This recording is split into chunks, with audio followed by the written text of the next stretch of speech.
What's up and welcome to Fight City Gym Talk. You are here with Brad Evans and Eric Wallin. Brad Evans is the owner, founder, operator, you name it, of the Jukester. Yeah? The Jukester. Here's a quick ad for it. The Jukester is basically something you punch and it kind of creates obstacles as you're punching it. Yeah, first, thanks for having me on. I appreciate being on your show here. Jukester is the world's first unpredictable punching bag. And so I designed it to move like your opponent. So it moves like a real person. That's awesome. So how did you come about this? What was going through your head where you're like, I want to create this thing? What was the thought process? What led to all of this? So my good buddy and I, we both fought martial arts and we both played soccer. Mm-hmm. And in soccer, I was in better shape. But when we'd get in the ring, dude, this guy could last forever. Yeah. He just had a gift. What's going on? I thought I was in better shape with soccer. Well, so I do some research. Bruce Lee calls this neurophysiological adjustment. Okay. And it makes sense. It's just the concept that your brain controls all of your muscles. Right. And so if your brain does a better job at controlling your muscles, mm-hmm. then you're going to be faster, you're going to burn less energy, yes. You're going to be coordinated. Mm-hmm. I thought, great. How do you train this? So I thought about this for a few days. Then I had the flux capacitor moment. I knew exactly what I needed to do. I ran out that night. By the way, before I tell the story, if you're an inventor out there, this is key. You got to take your reality from the mind into reality as fast as you can. Yeah. I went out that night to Home Depot. I got a rope and some weights and some foam, and in the next morning I put it all together. I got my friends to come out. I said, look, I'm going to show you something awesome. Wow. And I started punching this foam, and the weight was on the bottom. It came up, hit me in the groin. I'm on the ground shaking. My friends are laughing at me. Yeah, that's awesome, all right. So the first innovation was to take the weights, put them inside the foam to make it safer. Right. And so that started the process. Right, and I've been on it a little bit. It's exactly what you're talking about. And I see a lot of guys as they're hitting it, it's moving so much that they don't want to commit. And so I see a lot of guys holding their elbows short, not extending their punches.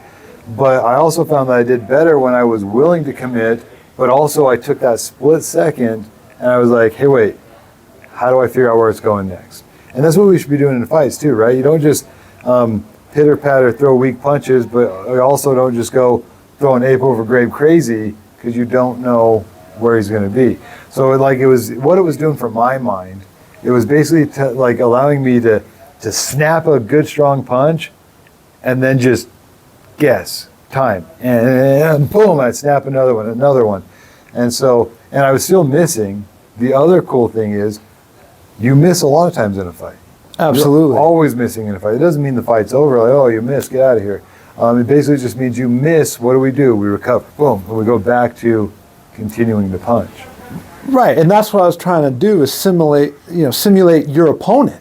Right. You're a good fighter if you can land 50+% of your punches. Yeah. But a heavy bag, and a heavy bag's awesome. You hit that one hard. This bag's hard to hit. It's yin and yang. You need them both in order to be an effective striker. Absolutely, yeah. Yeah, and I see a lot of people get into this, they get into a training rut, and it's mostly speed baggers. If you're a speed bag guy, you got to lay out the speed bag a little bit.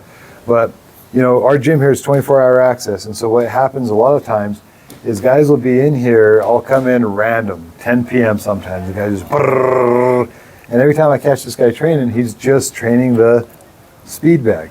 There's nothing wrong with a speed bag, but it's, speed bag and footwork and heavy bag, and now we've got the Jukester. I've got what's called a battle bar out there.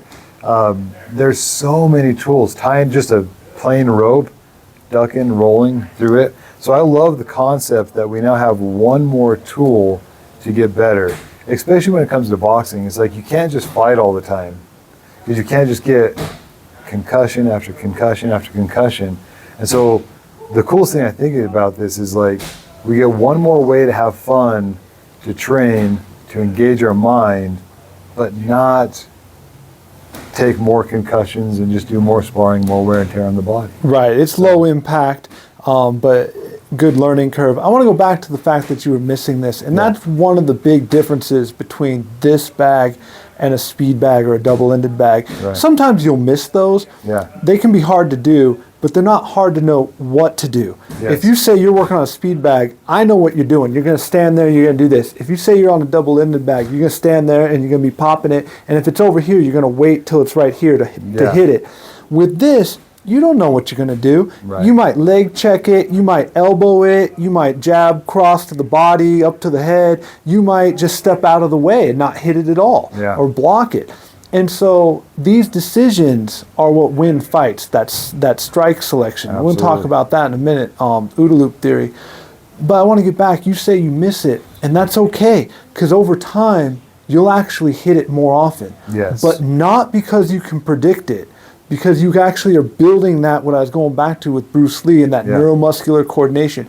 You're building it where your eyes, your brain is processing, and then your hand is doing it. You're doing that faster. Right. And that is going to be the ultimate skill in the ring. Absolutely. And that's what I want you to do, is I want you to practice on this and then get in the ring and be like Spider-Man and just go all around your opponent. He doesn't even have any idea what's going on.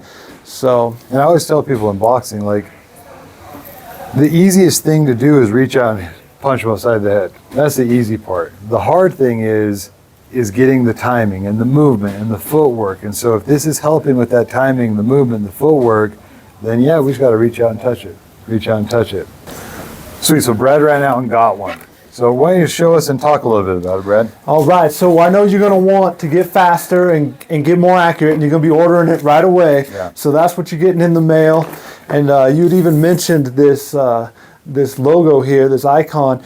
After you invent the product, you got to invent the name. You got to invent the icon. We went through so many different ones. One of them was an octopus, and it had 8 little jukesters as tentacles. And so, anyway, but I like the power button because your brain, your mind, that's Turning the ultimate power. Yeah, this is the start of movement. So and Tinder already took Tinder. Yeah. So this is what you're going to get. This is what it looks like. Right. It looks like you got a lot of hardware in here as well. Yeah, so you get a bottom tether, a top tether, an eye bolt, a couple quick links. But things I'd like to point out, let's talk about the journey of this. Yeah. Obviously, it started as like a pool noodle. Okay. And I put a bunch of weights in it, and then it became something I called the core bag. And that was the best I could do with regular pre-made foam. But all those had limitations. They had a hollow core. The foam density was universal throughout. Right. You can only make a pool noodle dance so well. And this became an obsession. Yeah. I took this to martial artists. I took it to police officers. Right. I took it to neuroscientists. And so you'll see some of that innovation in here. Like the end cap is sunken in. Yeah. That provides 2 performance benefits. One, it makes it harder to hit. And then second, it'll kind of trick your mind. Your mind will think the fulcrum point's right here, but it's really, there's about a half inch more rope than your mind's processing. Also, it's not exactly a circle, but it's not a square either. That gives it more movement, and it also, again, bounces back in your brain. You process circle and square and known shapes. I don't want to get too technical, but basically it makes it harder to hit, and it makes it more realistic, and a lot of thought has gone into this thing, and I spared no expense. Oh, we can make it circle, we can save, 10%, but that's not the best. Right. This represents the best I could do with all the knowledge I got over the last few years. So, and one thing I wanted to point out, because it's been hanging in my gym for, I want to say, a week or 2 now. It's been awesome. All my members, I catch them on it before class, after class. The guys coming in at weird hours, they're using it as well. So here's the thing. If you haven't owned a gym, you may not know that like speed bags wear out all the time. Like there's ways to prevent them from wearing out. Put a lot of Vaseline on it, get the right PSI into it, tie the knots right.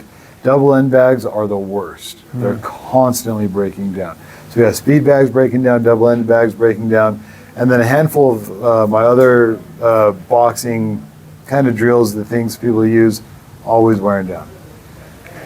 I'm looking at this, and I review a lot of products. And so as I'm looking at it, I'm asking myself, I'm going to have people throwing hands at this thing all day, every day. Where is this thing going to break down? And just from, and he might have his own opinions on it, but from my perspective, I don't see a lot of breakdown points. I really don't. You know what I mean? I'm feeling strong, durable, heavy foam, and I'm just kind of asking myself, where is this thing going to break down in 2 years, 3 years? Have you seen much breakdown on these? So first off, it's the best I could do, and it's designed to last. I've got one of the original prototypes from the factory that I keep in my backyard. I've stuck it in my freezer. I've pulled it out, stuck it in the oven, low temp, and beat the crap out of it to the best of my ability. You will get some rope damage if you do what I'm talking about, spinning it, freezing it, heating it. The foam will lightly flake, but to answer your question, it's going to last, and I believe it'll last to the point of 10 years, no problem. Right. And that's what I guarantee on the website. If it does break in the next 10 years, you just let me know and we can swap it out. Right. So then that doesn't include your dog getting a hold of it. Yeah. I'm sure a dog would love to run that across the backyard. It looks like a bunch of hot dogs hanging around. But yeah, so regular wear and tear, you think this thing easily goes 10 years? I believe so. We'll find out, but it's good. I mean, I've had it up since we've had the prototype out, and no problem. And the thing is, let me say this. A lot of people are like, oh, I've had a speed bag in my garage for the last 10 years and I haven't had any problems. And I'm like, that's because you use it once or twice a week at most. And yeah, you get in there, you pump your speed bag back up and it's back in business. But for a gym owner, like it's hours every day that these products get used. And that was something else. That's another way we could have saved money on here and didn't. Mm-hmm. You can run a pipe through the middle of it and make it air and not have it solid foam. Right. You can make it inflate. You can fill it with this or fill it with that. I can tell you right now, if you would have made it inflatable, I would not be interested. I'm so sick of changing out bags for speed bags and double end bags that I'm done with inflatable stuff. It's not mimicking the opponent, and that's what was the driving thing. Was this, are you fighting a bird? You're not. So we don't want hollow in the middle. Right. We don't want this in the middle. We want this foam to be soft enough that it doesn't hurt you, but hard enough you can hit it, and we want it to last. So if I'm gonna go all in on something, I want to at least say, hey, I didn't necessarily make the cheapest thing I could do. I made the best thing that I could do.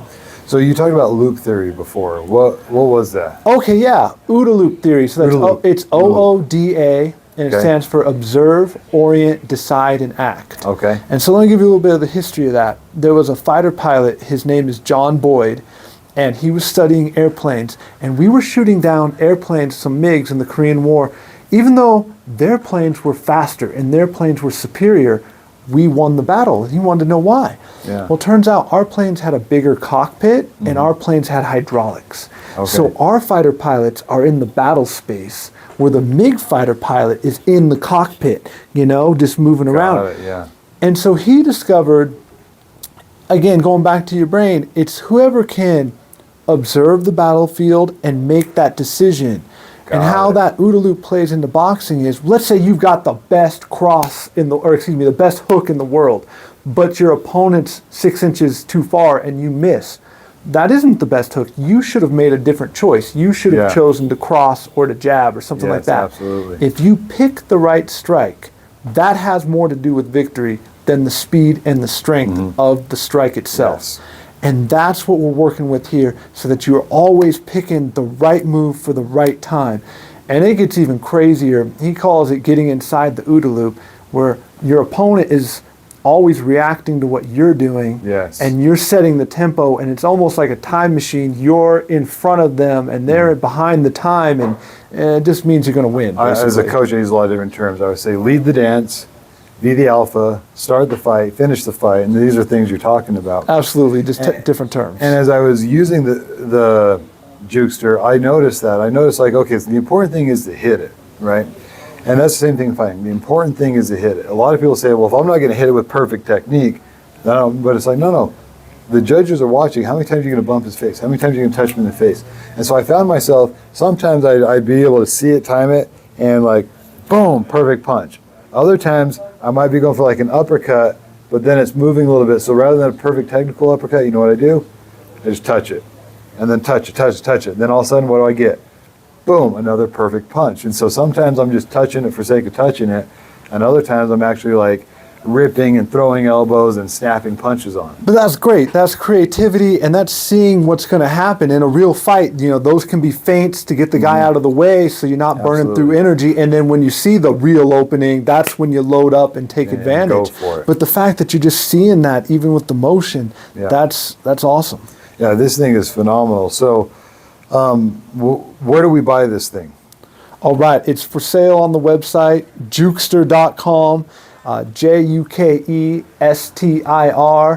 and so I named it that because juke means obviously to move out of the way, like an opponent. And that's what this thing's doing. And then stir can either mean to start movement or to stir two things together. You're stirring your body and brain together. You're moving around in a circle, and so it just made sense to me to call it Jukester. So is this? I'm here in Utah. I'm assuming are you from Utah? Yeah, I'm over in Tooele. Tooele, no kidding. And so,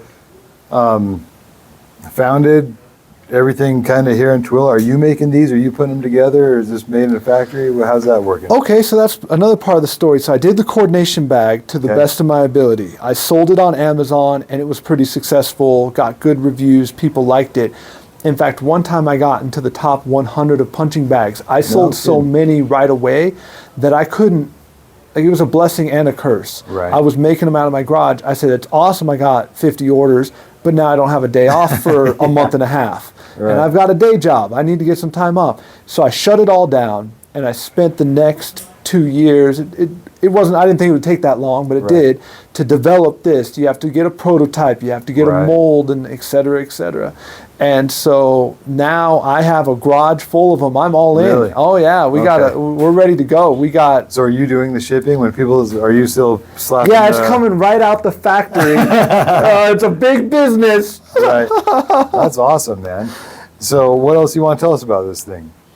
Just that it's going to improve your mental performance, and your mental performance influences your physical performance, and it's my goal and my dream that this will make you a better athlete, a better fighter, just better in anything you want to do, because you're going to see whatever's happening and then be able to react to it in a more dynamic way. That's awesome. So here's the thing. I rate things, I give them a score of 1 to 10. Okay. And I've never done this with the actual owner and manufacturer, because like typically I get a chance to talk trash behind the products, the manufacturer's back, and then all of a sudden it is what it is.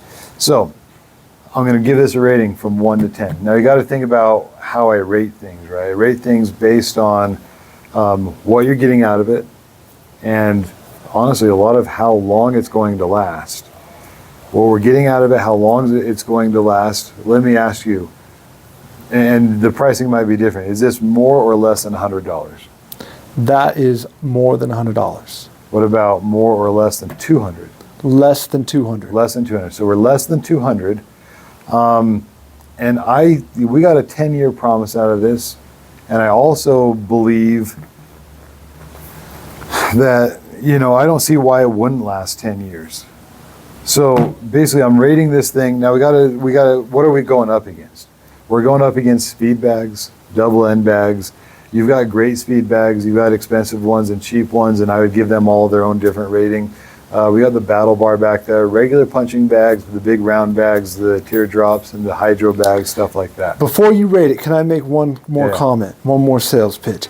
I've got all those punching bags. I love them. I got them all, and they all serve a purpose. Right. But this one does something those don't. If you don't tether it to the bottom and you swing it out, it'll swing back at you, and you can sidestep it. Or you can hit it, step forward, and hit it again. That's called footwork. I have never seen a punching bag do more footwork than this bag, and footwork is important and neglected by most of the punching bags. Right. So just please put that into your rating, sir. Okay, so I'm just weighing all the options. How much it costs, less than $200. How long it's going to last, how much it's going to help you, compared to the others as well, kind of where a guy would prioritize this in his, if he's only got an hour and a half to work out and he's got to give every little thing a little bit of time to work a different part of his game. I'm looking at this and I'm like, the value of this up against the price and the longevity, I'm going to give it a 9. Now, don't be offended because I didn't give it a 10. No, 9 is fair. Let me tell you, I've never given anything a 10. A 10 would basically be the most amazing product in the world that is they're basically giving it away. Does that make sense? That's why I'd be like, it's a 10, go get it right now. It's the most amazing thing. So when I'm giving this a 9, I'm saying this is a phenomenal product. Typically when I give gloves good reviews and stuff, I'm giving them 7s. I've given a couple of 8s out there. I want to be very real about this. So what am I stacking this up against? Is it worth your time? Is it worth your money? And I 100% believe, yes, it's worth your time, and yes, it's worth your money. And let me also put something out there. He's not paying me nothing. He gave, I don't know if you can give it to me or not. It's in my gym. I don't know if you want it back or not, but like, that's all I've gotten out of him is a Jukester. So he's not paying me. So I'm not trying to like, hey, like he's paying me, buy this product. What I'm saying is, I'm just looking at it from the outside looking in and being like, no, this is under $200, 10 years. This is an investment good boxers should make. So I appreciate that, and I feel that that's fair. You know, right. A 9 keeps me trying to improve it for the next round. You know, and well, I'm telling you, if he creates a 10, I'm going to lose my mind. And like once again, the 10 is a price that you'd be dumb to not buy, and the value is just through the roof. Sure. So, well, that's good. I'm glad you like it. I'm glad you guys are using it, and I'm super excited to see the growth. And again, it takes a little while. It takes about 3 weeks before you really develop some synapses, and about 3 months. You guys are gonna. I look forward to seeing you guys say, "Hey, we won some matches, or I landed some strikes because of this bag." Yeah, right. I look forward to that. So the other thing is, does the journey end here as far as like what you're doing? Like, are we going to try to make improvements on this with time? Are we going to make a new product? Or is your inventor wheel still turning in your head? What's Jukester's next move? So I've always got some other ideas, but as far as Jukester is concerned, it's really about getting it out there. Here's something we haven't talked about that I think is interesting as well is, so I sent this to a university back east. Okay. I wanted their football team to use it. You know, I can see linemen working this bag. Yeah. And they said, hey, we're using it for neuromuscular rehabilitation. Okay. People that have been in car accidents. Got and I'm it. like, oh, well, that's what I designed it for. By the way, what was that called again? Neuromuscular what? Yeah. Like, anyway, so it's, the MMA guys love it. Yeah. But the next evolution or the next part of the journey for this bag is to show athletes, you know, if it's football, if it's soccer, whatever it is, Honestly, it's your brain that makes the play. This could be in an old folks home. My wife was a senior caregiver, and like they're always trying to create things that gets their minds operating in ways that they're not normally operating. Just try to sharpen their mind up a little bit. So I'm sitting there thinking like, yeah, a guy's coming off, the doctor's giving him approval, like, hey, I know you had a shoulder injury or an elbow injury or something, but start light. You know, you've got the approval to go back, but start light.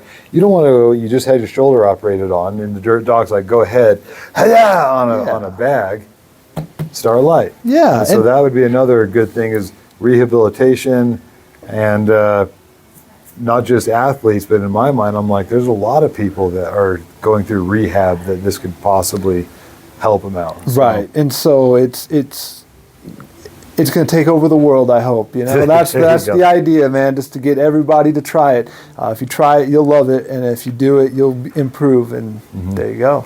And once again, I stand behind the fact that I'm sure a dog would love to get their teeth on this. So if you love your dog, you got yourself a less than $200 dog toy. Yeah, I'm thinking about all the different stuff you got to put in the warnings. You know, it's not a flotation device. It's not a this. It's not a that. Now I got to put it's not dog toy, not dog food.